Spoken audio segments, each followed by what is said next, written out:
полициски екипи беа пред малце кај нас у редакција. Мислам, ако не се лажам, ова е прв пат во историјата на заиста Македонија некој во емисија во живо да влезе некој во студио и да нападне новинарска екипа, да нападне цела редакција и гостин, некој си непознат, додека траеше преска емисијата, барем тоа што го видовме на камерите, дојде со такси. Од тоа што го знаеме, 500 денари имало него, 350 денари дал за такси. Дошол овдека пред врата, почна да тропа на вратата да лупа, која што инаку е заклучена, бидејќи е на шифра, ја скрши. У тој момент излезе Милош, нели, да провери, кога стиснавме пауза и потоа кога тргна нагоре да се качува по скалите, искрши уште една врата, па уште една и тука се фатија со Милош, нели, Милош пробуваше да спречи поголем инцидент да настане. Меѓутоа, тоа што е многу впечатливо е дека лицево кое што дека влезе да го брани премиерот од нашите навреди, со моабетот ја кој сум да го навредувам премиерот, дека ќе не убиел сите, дека ќе не го изведел джигерот, насилното упаѓање дека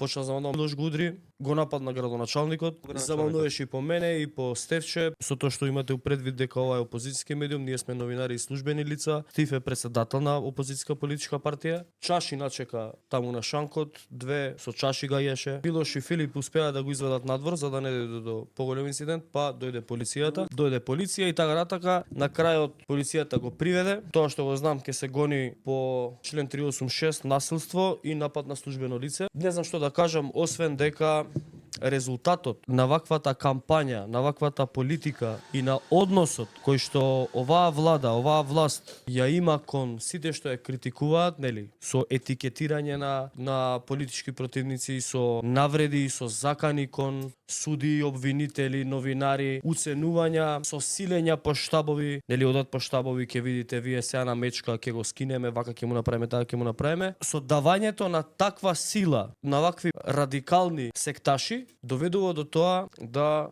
се случи и ваков напад. Што сега е нападот бил ваков, што правиме ако нападот бил со огнено или со ладно оружје? Тогаш кој ќе одговара?